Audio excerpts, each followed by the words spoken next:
too. And over 600,000 young Americans are stepping hopefully out into the world this year, looking for their first jobs. The same number faced a similar problem last year. An equal number will face it next year. What chance have these boys and girls in a world already staked out? Now that the land frontier is closed, good morning, son. Have a good sleep? Oh, like a log. Will they find welcome or closed signs on the gateways of opportunity? Blah, blah, What blah. can a young generation look forward to? Wait a minute, What bud. hope is there for youth in the world of tomorrow? The answers to these questions are vital to every man, woman, and child in the nation. They present grave problems to labor, commerce, agriculture, and industry. Their solution should be of primary concern to education and government, for the quality of citizenship. You're telling is at us. stake. The facts involved, however, are both difficult Sorry, and Dad, I gotta do it. He's breaking my heart.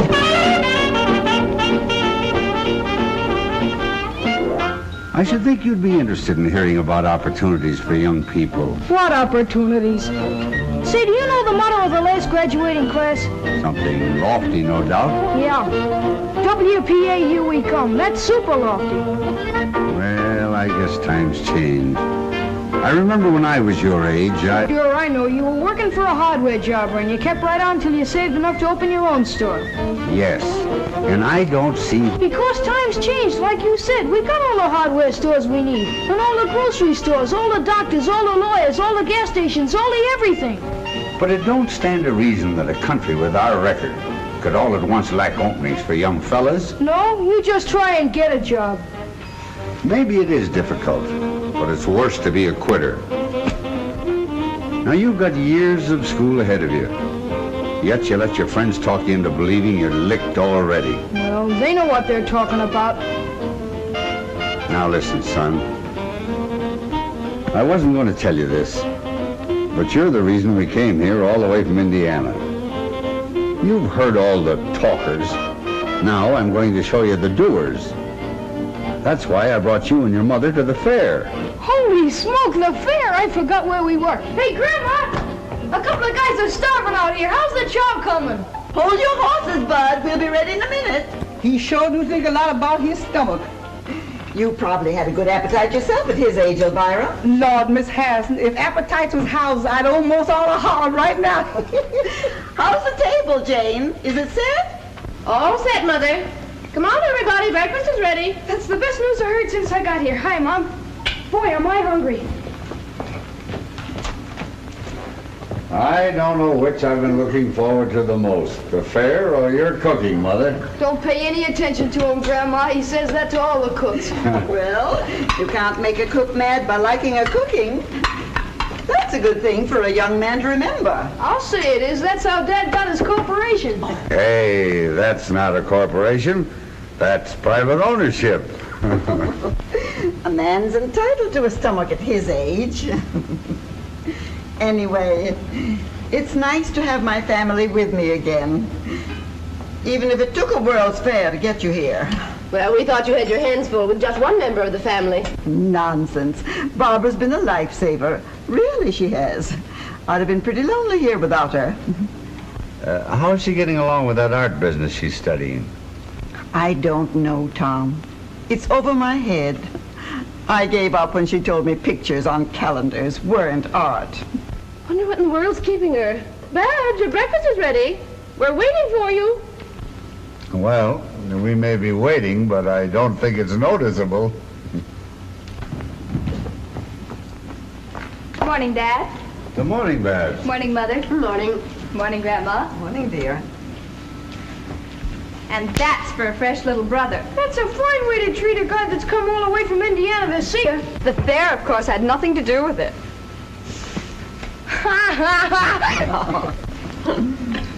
My, I never realized what a good-looking daughter I had. Oh, pardon me, we had. Grandma, do you have to run an all-night lunchroom for our boyfriends like Mom did? No, there's only one.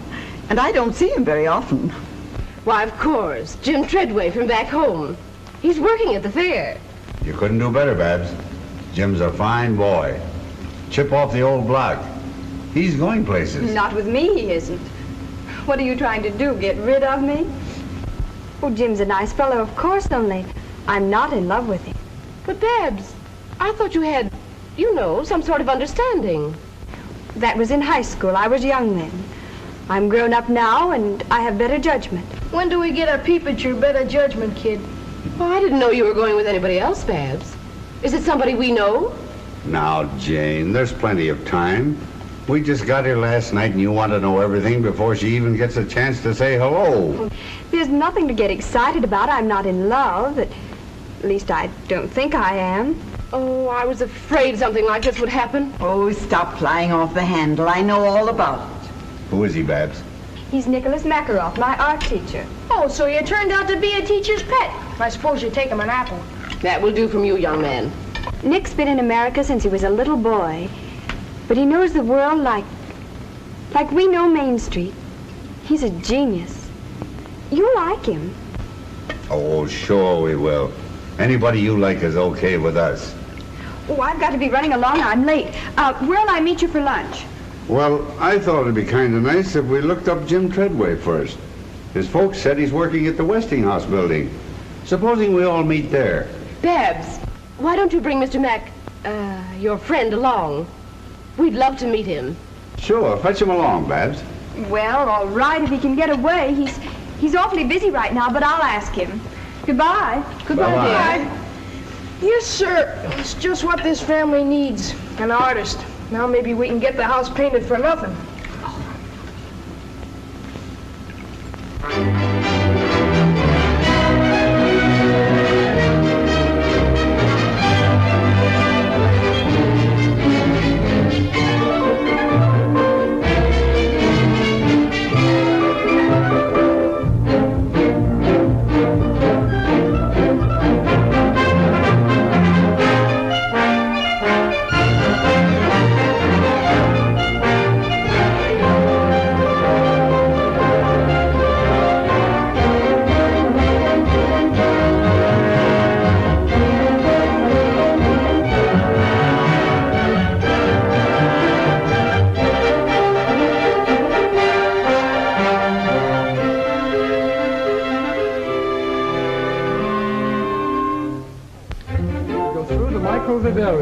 To the playground of science. Hiya,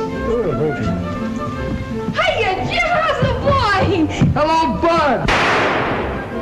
The same old Bud. That's a new one, isn't it? Yeah, isn't it a beaut? Hello, Jim. Hello, Mrs. Harrison. How are you, Mrs. Middleton? Oh, Jim, it's so good to see you. You're looking fine. It's good to see you again. Hello, Mr. Middleton. How are you? Put her there, Jim. You're certainly a sight for sore eyes. It's sure grand to see somebody from the old hometown. When'd you get in? Just last night. Your father and mother saw us off. They said if we didn't look you up the first thing, they'd never speak to us again. Say, Jim, just what do you do around here? Are you a boss or something? Well, not exactly, Bud. I'm sort of backstop for the guys. When they can't answer a question, I take a crack at it. If I don't know it, I look it up, which is often. Gee, I didn't know you were that smart. I'm not, Bud. But you see, before the fair opened, we took a special course of instruction to prepare us for the questions the company thought might be asked. Well, do they stick you very often? And how? Why, just this morning, a lady asked me how long it'd take to read the microfile in the time capsule. We've been reading a lot about the time capsule. Could we take a look at it? Why, sure. We can get to it this way. Oh. Time capsule of cupuli, deposited on the site of the New York World's Fair on September 23rd, 1938, by the Westinghouse Electric and Manufacturing Company.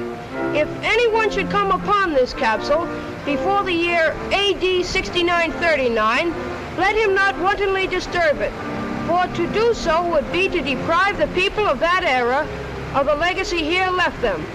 Cherish it, therefore, in a safe place.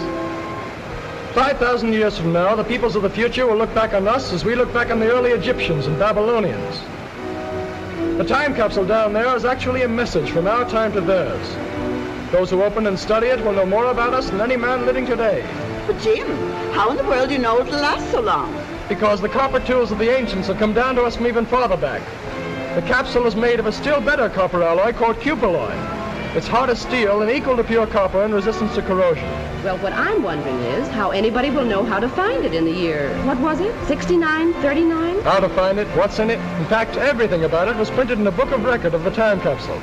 It's on permanent paper that's been distributed throughout the world. To libraries, museums, lamassaries, monasteries, temples, every safe place imaginable. Well, who picked the stuff that was to go in it, Jim? A committee, aided by authorities in every field of science and the arts. It's a complete record of our civilization. Is this exactly like the capsule? Yes, and it's cut away so you can see how it's packed. These side cases show you the variety of things in it. Look, there's a woman's man. The ladies' hat will reveal a lot about us to future scientists. It sure will. They'll think we're nuts. Are these little reels the microfile? Yes. It's hard to believe, but on these small reels of film are reproduced all these books, papers, and magazines. It's a record of 10 million words and 1,000 pictures. Well, how will they read them? A small microscope is included. But there are also instructions how to make a large reading machine. Also, how to make a motion picture projector for the 3 special newsreels. I suppose cloth and things like that are in it, too. Everything from samples of fabrics to a dozen different kinds of common seeds. I'll bet a nickel I know something that isn't in it. Mickey Mouse. You'd lose, Bud. Mickey Mouse, Dick Tracy, Barney Google, they're all there. Even toys and money. Why, the list of contents alone takes up 17 pages of fine print. Boy, they weren't fooling when they made that capsule, were they? It's the brains of the world done up in a small package. And it's the most permanent exhibit at the fair. It'll still be here when the rest of this place is nothing but dust. That's remarkable. Have you got time to show some of the other sites, Jim? All you can use. You men go along. Jane wants to write some postcards home. We'll look around and meet you later. Well, that's the writing room over there, the glass enclosed room. Perhaps you'd like to enter our letter writing contest. Letter writing contest? What's that, Jim? Well, both the folks who write and receive the best letters home from the fair each week are awarded cash prizes.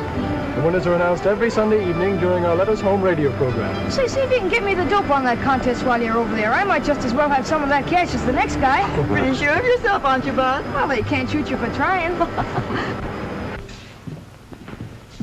Well, looks like the shop of old Watch the Birdie Schultz. Remember him, Jim? 6 deluxe portraits for $1. You better take another look.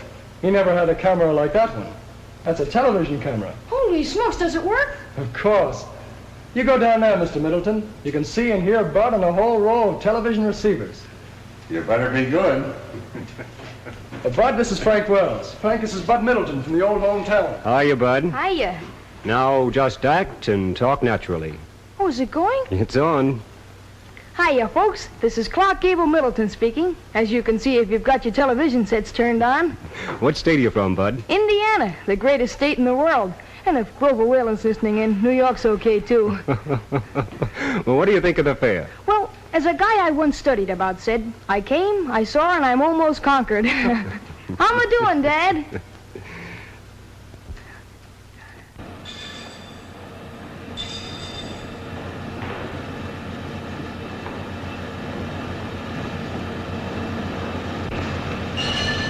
We call this the playground of science. But it really covers a lot of our normal research activities. Most of the exhibits are made so the visitors can operate them. Built-in watchman. What's it do?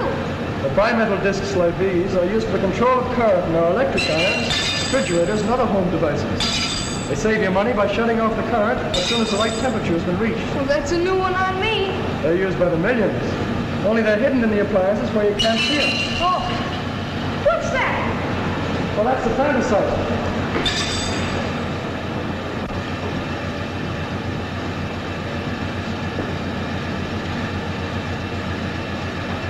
Say, Jim, don't you ever feel bad about passing up that chance to play pro football? Well, once in a while, I get the urge to plow into a line.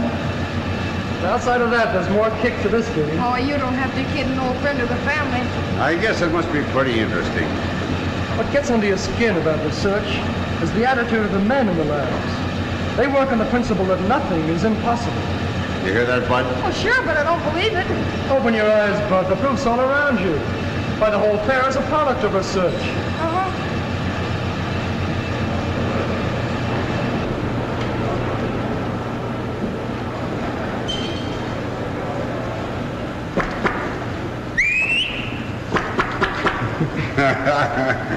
One can't help marveling at all the new things they're inventing every day. A company can't stand still under the American system of private enterprise. It has two ways to go, back or forward. If it can make better products than the other fellow, it moves ahead. If it can't, the other fellow gets the business. But in either case, the public benefits. You mean in better goods? Yes. That's where fellows like me come in. In our research labs, we have four main jobs. We must constantly improve our existing products, so more people will be enabled to buy them. We must try to lower their cost by cutting waste of effort and material. Then we must anticipate the demand for new products before people realize they need them. Well, that's only 3 jobs, Jim. I kept count. The last is industrial prospecting. Like prospecting for oil or gold. Sometimes we hit gushers, like radio, mechanical refrigeration, or air conditioning. Then 100 new industries spring up and thousands of new jobs are created. And another boost is given to our standard of living. Just remember that, Bud. Well, here's something else that might interest you, Bud. Here's the oscilloscope. Talk or blow or whatever you did before into the mic, and you'll see your voice projected on the screen.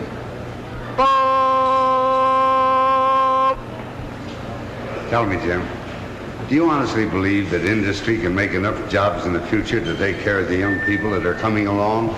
I think the problem is going to be the other way around. Industry will make so many jobs there won't be enough people to fill them. So you don't believe me, do you? Well, you sound like you're in cahoots with Dad. From all I've You're heard... liable to hear anything these days. You're willing to sit back and let a lot of self-appointed leaders do your thinking for you. Yeah, well, they believe we're on the skids. Yes, and the men who built this fair believe the opposite. And what's more, they back up their belief with $200 million worth of facts. Well, maybe the other side would, too, if they weren't busted. And they'll stay that way, till they learn that prosperity and pessimism don't travel together. But they're like you, Bud. They don't like facts. Oh, I don't mind them, Jim. Good. Then I'll introduce you to a few. Come along.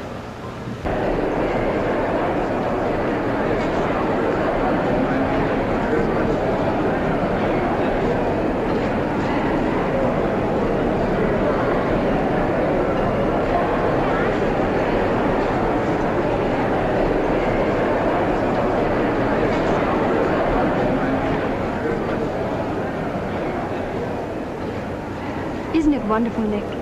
Beautiful. I guess we're a little early. What do you want to do? Anything but inspect this temple of capitalism? Oh, Nick. Look at them. Their eyes popping out of their heads, drooling over the very things that are taking away their jobs. Now, Nick, don't get all excited. My family think that America is a pretty swell place, and I don't want you to disillusion them. I know. I'm here to be exhibited. Mute but beautiful. Don't say that, please.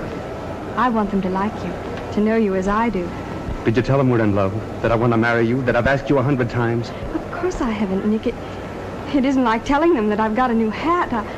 I have to do it gradually, the right time and the right place. But why all the strategy? We don't have to maneuver like a battery of tanks. We're not at war with your parents. This is between you and me. It isn't as simple as all that, Nick. Listen to me, Babs. If there's one thing in our lives that doesn't concern other people, it's our marriage. We can slip away after lunch, and by dinner time, you can be Miss Smeckerl. Not so fast, Nick. Give me a chance to find out whether I really love you or not. Then if I do, all right. I want my family's blessings beforehand, not when they can't help themselves. Afraid of being cut off with the proverbial shilling, darling? No. Money doesn't count where love is concerned. No, of course not. Here are some people who believe in finding out things for themselves. These boys and girls are all members of the Science and Engineering Clubs. They're sponsored by the American Institute of the City of New York to encourage the scientific knowledge of young people. The movement's spreading over the whole country. Now, this is the kind of a thing that appeals to me. Do these same kids stay here during the whole fair, Jim? No, there's constant rotation. Each group stays here only a short time. Altogether, about 1,000 of them get a chance to use the lab. You know, Jim, the children seem to think that I'm an old fogey. But I just can't help believing that our welfare is rooted in character, not in panaceas. To me, systems don't seem to count half so much as the right kind of men and women, like these kids are going to be. You can get my vote on that any day. No system can make up for bad citizenship. No, sir. Well, I think I'll go find Mother and Jane.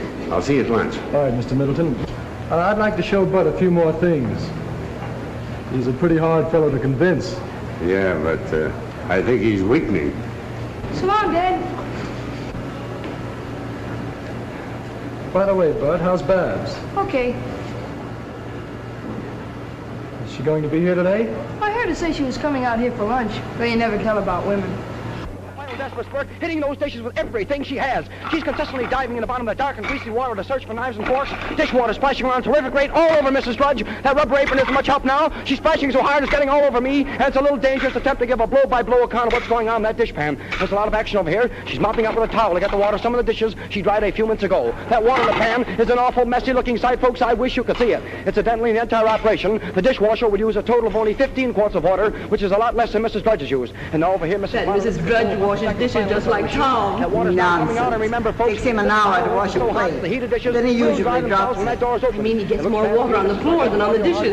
That's why I never let him help me anymore. Mrs. Drudge, come on. Now I know he's smarter than you Very are. fast, Mrs. Drudge, come on, please. Hurry, Mrs. Drudge, before it's too late. That water's coming out very fast. Too late. There's the last drop of water, folks. The contest is over in exactly 7 minutes and 58 seconds. In that time, Mrs. Modern has washed 50 dishes and 40 pieces of silverware. Well, it's all over, Mrs. Drudge. You may as well rest now. As I said before, ladies and gentlemen, this contest is going to be scored on 3 counts. First, the time it takes to do the dishes. Unquestionably, Mrs. Modern wins on that score. Second, the cleanliness of the dishes. They are clean, they are dry, and sparkling. They will do honor to any woman's table, so Mrs. Modern wins point number 2. Her dishes are certainly cleaner. And now, point number 3. The condition of the contestants. Mrs. Modern looks as fresh and neat as when she stepped into the ring, while Mrs. Drudge, well, I'll have to leave that to you. And so, ladies and gentlemen, I give you the winner, Mrs. Modern.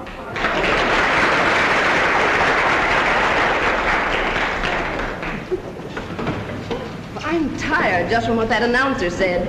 Did you hear him, Mother?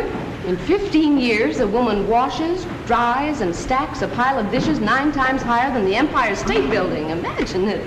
Well, that didn't impress me half as much as seeing Mrs. Modern read a paper while her dishes were being washed.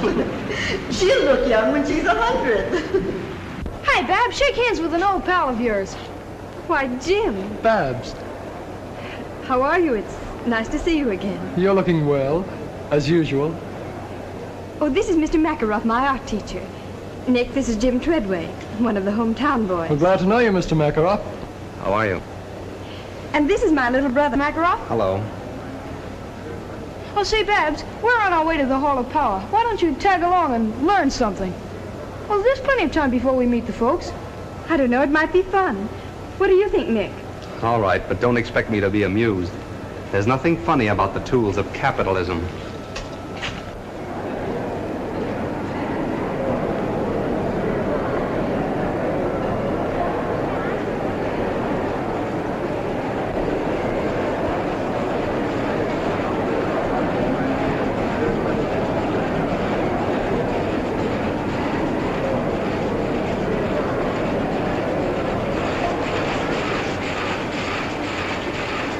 Boy, look at that machine make ribbon. 7 at a time, ain't it, honey? You'd be nearer right if you called it a Frankenstein's monster. No, that's in the movies. Why do you call it that, Nick? Machines like this destroy jobs. Think of the number of people who'd be working if we didn't have these power looms. Yes. I guess every woman in America would be weaving, and every home would be a sweatshop producing clothes for the family, like they were before we had power looms. I don't think I'd like that very much. I don't think you'd like homespun clothes either. Grandma tells me they didn't have much style, but they cost so much in hard labor you wore them till they fell apart. That's what the Cossacks do in Russia. Every couple of years they peel off their duds like sticking plaster. It might interest you to know that only the peasants do that. Not here they don't. We ain't got any. But you didn't answer Nick's question. I mean about looms like this keeping people out of work. A fellow with a red beard asked me the same thing the other day. He waited while I looked it up. Now, there were 4 textile mills in America in 1800. They employed a few hundred workers and used water power. Today, with electric and other power, around 1 million persons are employed in the textile industry. And clothes are so cheap, no one has to make his own. That, I think, answers your question. What's over here, Jim?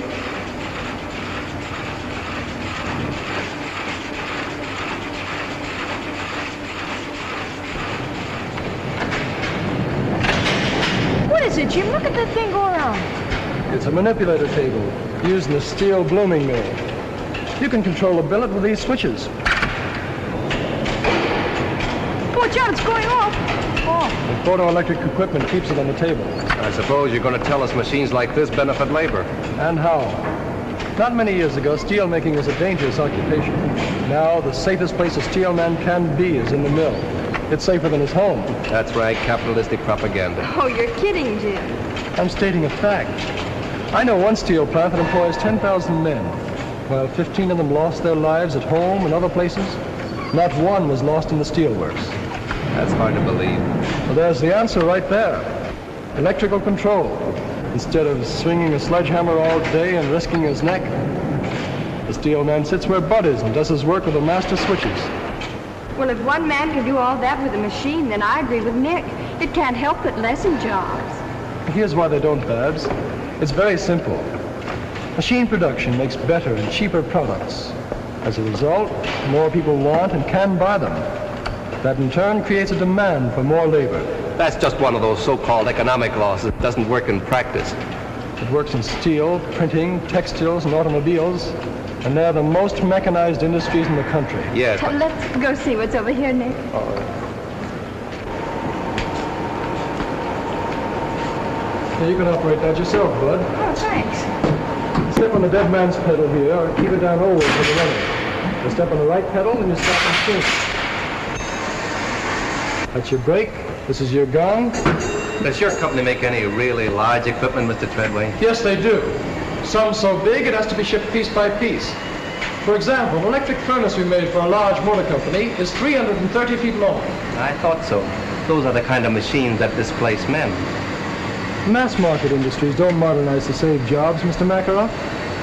Their aim is to increase production. That's how employment is created. The only way, in fact. General statements don't mean much to me, Mr. Treadway. All right, facts then. I know in 1 year these people spent $9 million for what you call labor-saving machinery.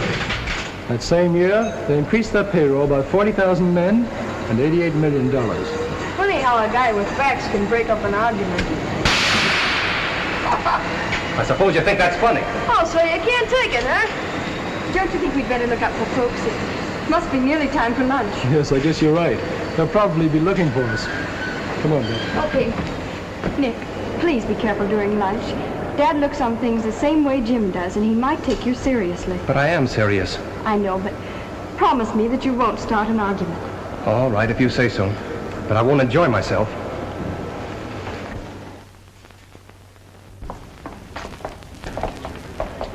Now, we'll expect you for dinner tomorrow, Mr. Makarov. And please come early. Then we can have a chance for a nice, long talk. Thank you very much. I'll be glad to come. Sorry I have to break away now, but I must get back to school. Au revoir. Goodbye, Mr. Makarov. I enjoyed meeting you all. Sorry, but I must go. Au revoir. Goodbye. Babs. Oh, boy, was that a meal. I could go for chow like that all the time. You do, and you'll wind up in a sideshow. Well, did I behave all right? You were fine. Only don't misinterpret Dad's approval of Karl Marx. He thought you were talking about relatives of Groucho and Harpo. I don't believe I know them. Well, see you in class, Babs. Adios, linda mia. Now, I won't take no for an answer. You're coming to dinner, too, and like it. Hey, Jim, how about showing Dad the Hall of Science? He'll go for that. I'll be glad to, Bud. Fine. How about you, Mrs. Harrison? Would you care to join us? No, thank you. I want to show Jane and Barbara some of the things in the Hall of Electrical Living. Well, say, Electro, the motor man, will be doing his tricks at 2 o'clock. Let's meet there. All right. Come on, Jane. Barbara.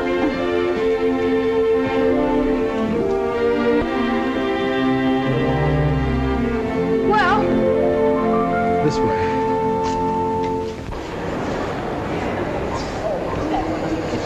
Yes. That's what I call smart. Making time the theme of the home exhibits. I don't get it. What's smart about it? Well, if there was one thing a woman in my day never had enough of, it was time. It was her master.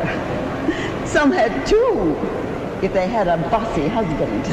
Don't tell me you're against Mom. No, indeed. Only against slavery. Domestic or otherwise. That's why I like electrical engineers. They signed our Emancipation Proclamation.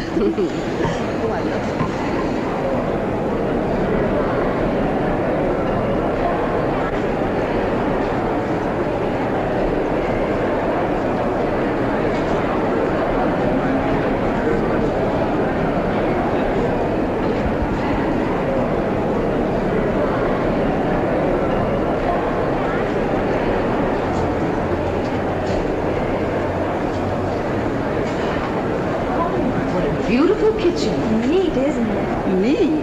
Nothing. It's a paradise. No one who hasn't cooked over a wood stove by the light of a kerosene lamp can really appreciate what it all means. The steps it would save. The good old days, eh, Grandma? Yes, and anybody who wants them can have my share. This is the new electric dishwasher. That's keen. Bud and Dad would sure go for it. They're the official dish dryers. Tom's going to get me a dishwasher like that for my birthday. It's the last thing he ever does. But, Mother, your birthday was last month. Well, I've just decided I'm going to have another.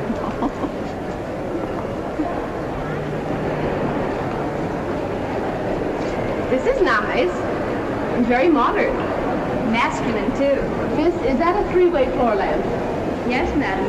Step over here. You should show Nick these rooms, Barbara. It's a subtle way to set his feet in the right part. Well, what do you mean, Grandma? Well, even artists have to live, so there's no harm in showing them how you'd like to do it. Oh, that's old-fashioned. There are more important things today than homemaking. Maybe, but I don't know what they are. I always figured raising my family and keeping your grandfather well-fed and happy was pretty important. So did he. But Nick's different. He wouldn't care if you fed him sawdust. He just isn't interested in such things. We put away a mighty good lunch for a fellow who doesn't care. But he doesn't care, really. He's an idealist. You should hear him in class. He talks more about Aristotle than he does art. Did he tell you how Aristotle got the time to be a philosopher? No, I don't believe he did. Well, he talked the richest woman in all Greece into marrying him. And so, ladies and gentlemen, with a great deal of pride and pleasure, I present to you Electro, the Westinghouse Moto Man. Electro, come here. And here he comes, ladies and gentlemen, walking up to greet you under his own power.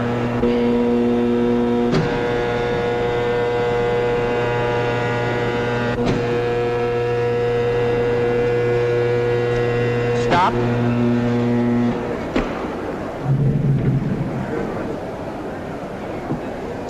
You see, all I need to do is to speak into this phone, and Electro does exactly what I tell him to do.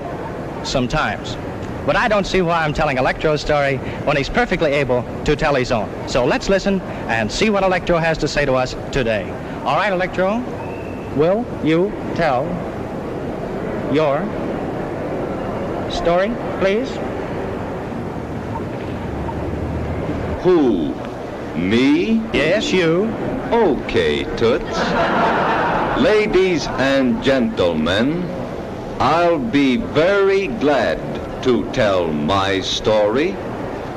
I am a smart fellow, as I have a very fine brain of 48 electrical relays. It works just like a telephone switchboard. If I get a wrong number, I can always blame the operator. Thank you. And by the way, I see a lot of good numbers out in our audience today. Electro, behave yourself. Quiet, please. I'm doing the talking. I'm sorry. That's the most remarkable thing I've ever seen. Boy, what a guard that guy'd make on my football team. Now, Electro, a moment ago you were bragging about being able to count on your fingers. Do you remember that? Well, we're going to find out about that. Now, do you remember how many children were born at the same time to a certain family up in Canada? Do you remember that? All right, let's see if you do. Count them on your right hand. 1, 2, 3, 4, 5. 5? Well, that's absolutely correct. Why, he's almost human. If he wasn't so big, I'd take him for an engineer. All right, now, Electro, I know you enjoy these, and I'm really going to try to give you a nice pleasure out of these. So here you are. You got that? Now hold on to it. You may now smoke this cigarette. Go on. Oh, yes, Electro, you do need a light, too, don't you? All right, here you are.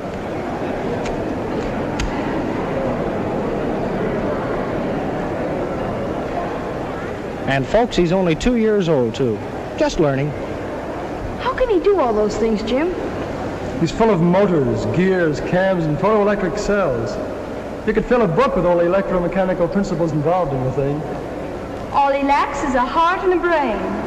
If you ask me, I'd say he had nothing but brains. Well, then all he lacks is a heart. He's not the only one. What's an 8-letter word for a gusty wind in Patagonia? Begins with W. Have a heart, Grandma. How can I write a prize-winning letter with you asking about wind and things? Oh, I'm sorry, Bud. I won't do it again. Well, that's all right. I'll give you a lift when I finish this. If I ever do.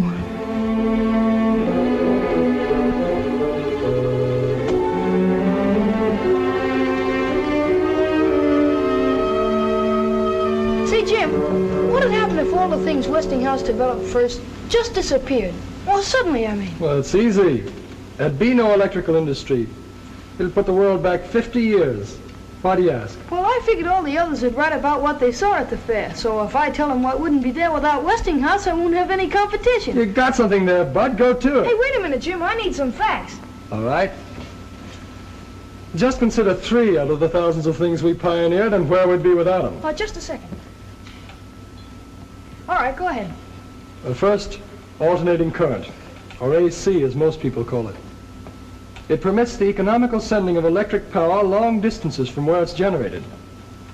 Second, the steam turbines for use in the big power stations where electricity is made. And third, radio broadcasting. The Westinghouse station KDKA at Pittsburgh was the first to broadcast programs on a regular schedule. Do you think those are enough? Well, we make over 8,000 other products you could mention. I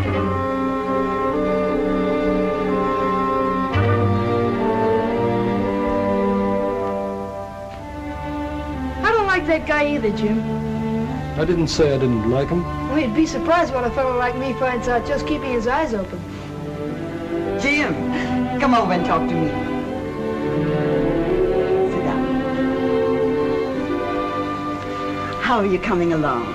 Well, I thought I was doing all right until Babs, well, turned from science to art. You're just like your father. He wasn't very smart where women were concerned either. It wasn't until he fell off the roof and broke his leg that your mother found out that she loved him. Do you think that'd help? I don't think it's necessary.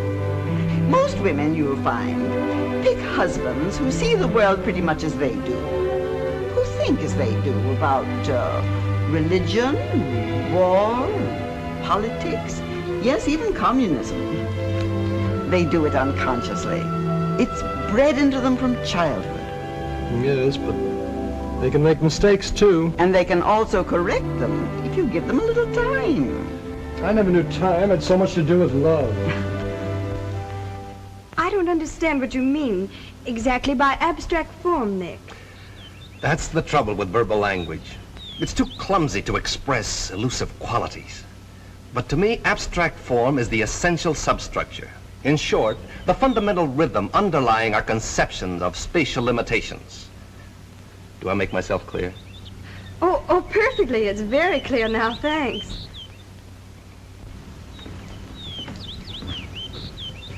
Say, this weather's almost as good as Indiana's. Don't get up. What do you got there, Mr. Makaroff? One of your paintings? Yes, it's a work that I'm rather fond of. A good piece of abstract painting, don't you think?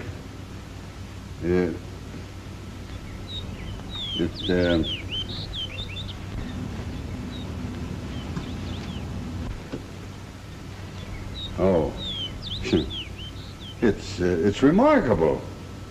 Certainly got a lot of color. No doubt about that. What does it represent? Represent? Why, it doesn't represent anything. Why should it? It's a picture, an independent entity. There's no reason to imitate something else. No, I suppose not. It's just that I'm sort of used to looking at pictures of people and objects, you know. Why? Why? Well, it's,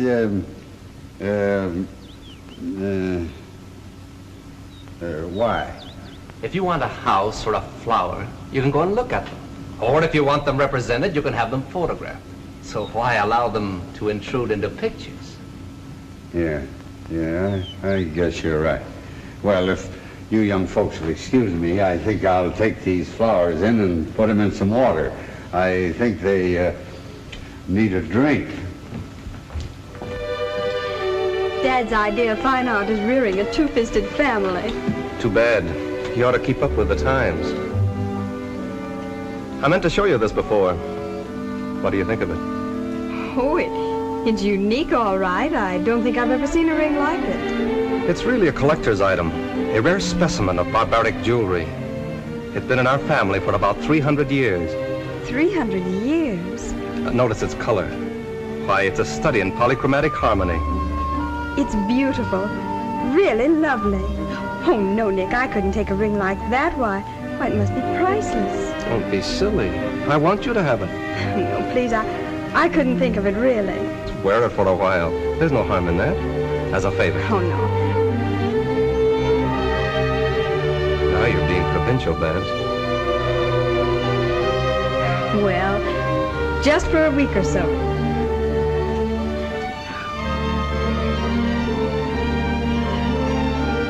How does it look? Now that you're wearing it, I can tell you. This ring has been for over a dozen generations, the official seal of betrothal in my family. Well, I think the others would like to see it. Mother! Dad!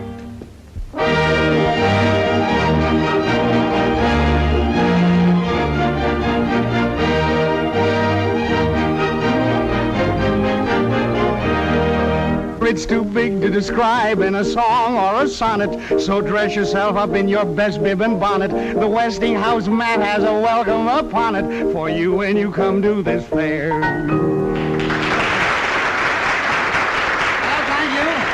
Thank you. And now, the fourth winner in our Letters Home contest, a very young man from Riverdale, Indiana. Dear old Indiana, garden spot of America, Mr. Bud Middleton.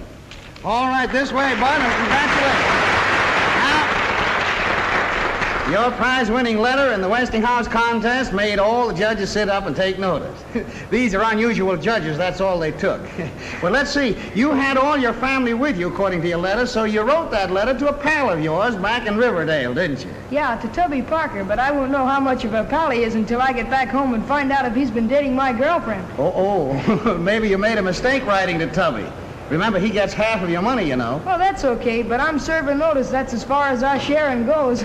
Well, that's fair enough. But tell me, Bud, what are you going to do with your prize money? Well, I think I'm going shopping for parts to make a shortwave radio set. There you are, folks, the boy of tomorrow. But no fooling, Bud. Really, you wrote a mighty interesting letter. It described how the fair would look without the electrical contributions of pioneers like Westinghouse. Imagine a fair without electricity. The folks? Uh-huh. Hello, folks. But I'm going to spare the details that you went into in your letter, and suppose you just sum up what you said, huh? If it weren't for fellas like these Westinghouse engineers, what would this fair be like? Well, I don't think there'd be any fair. Well, that's fair enough, too, isn't it? And very much to the point. Thank you very much, Bud, for those kind words. But I believe our vice postmaster in charge of judges, our personable Miss Bennett, has the verdict ready as to the grand prize, our double award for the best letter of this week's crop. Am I right, Miss Bennett? Yes, I have it here, Mr. Perkins. And who, may I ask, is the lucky winner? The winner is Mr. Bud Middleton. Very good. Oh, boy, the jackpot! Electricity, here they come!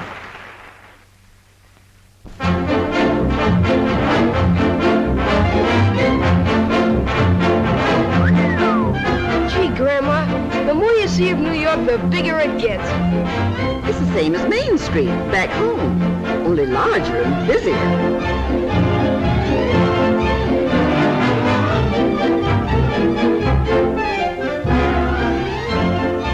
Well, maybe we can get what I need here.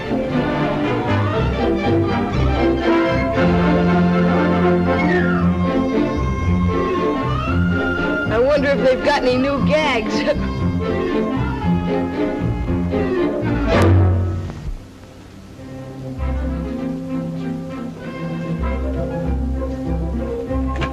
The spitting image or I'll eat your hat without salt. We might be wrong. May I see the box of rings in the middle of the window, please? Why, certainly. You can search the city, but you won't find a nicer piece of costume jewelry. They're the same, all right, Grandma. That's a perfect copy of a ring in a Moscow museum. Is it very expensive? Well, I'll be very honest with you. It's worth more, but you can have that for $2. And at that price, I'm practically giving it away. I'll have a half a dozen, if you please.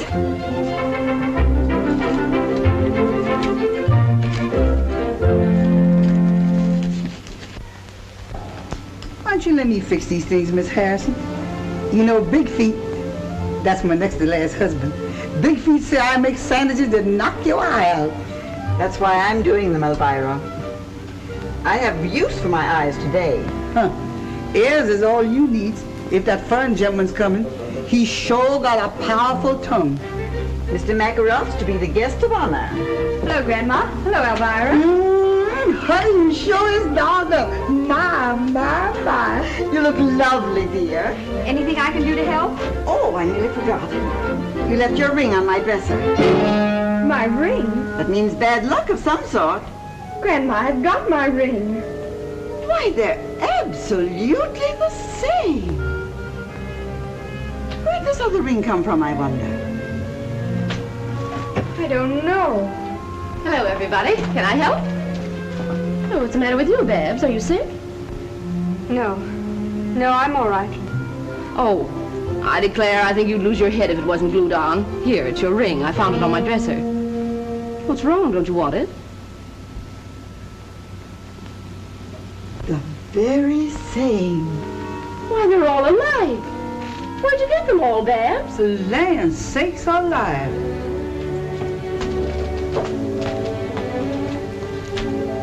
Do you know what this is all about, Mother?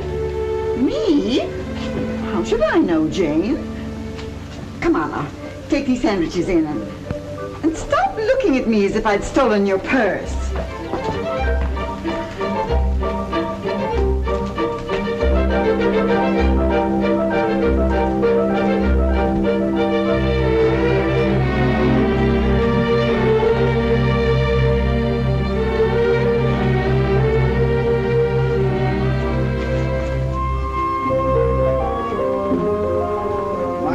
Isn't used to this shaving twice a day. Why I should look pretty is beyond me. You won't even know I'm around. Where's my tobacco? Oh, Babs, you left your ring in the bathroom. You know, that's no way to treat a valuable ring like this. You might lose it. Say, how many of them have you got anyway? Too many. Hi, everybody. Has the eating commenced yet? Gee, I haven't had anything to eat in about 4 hours. Food is good, but the service is awful. Oh, say, kid, just how many rings did that guy Nick give you? Was he in the jewelry business? Well, I found 2 of them in my room. Holy smoke, you got 1 million.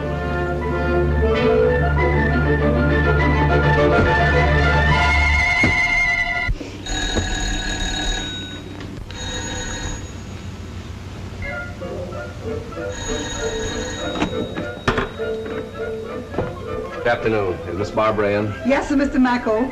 There's all here. Come right in, sir. Just lay your head on the table there, sir, and follow me. Mr. Mackerel.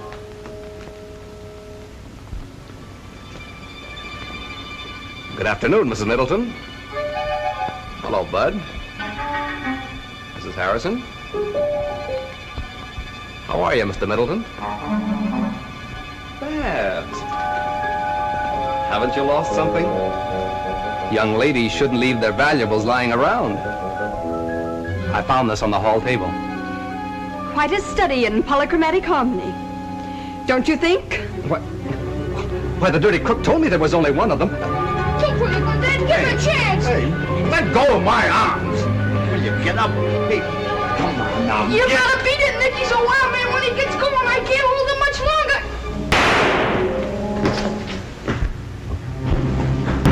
Land sakes alive, who all done busted what?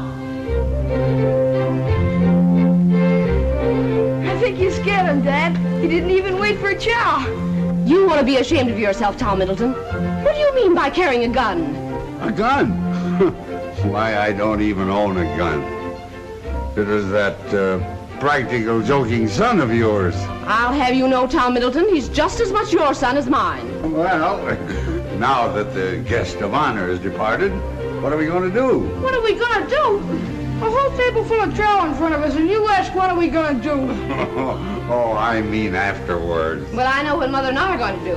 We're going to take our shoes off and listen to the radio. Can't you listen to it with them on? We can sit around the house when we get old.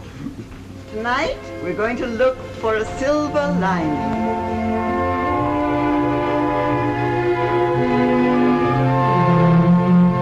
Just 46 years ago this month, I was doing the same thing, watching the lights of a World's Fair. The Columbian Exposition at Chicago. That was the first American fair lighted by electricity. Yeah.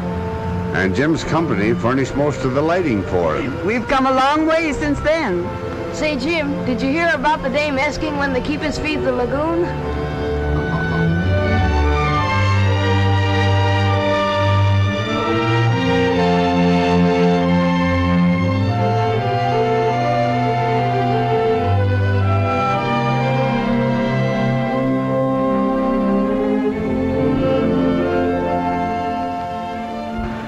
I can't help it, Babs. I've got to talk. Please, Jim, not now. Just let me hold on to you.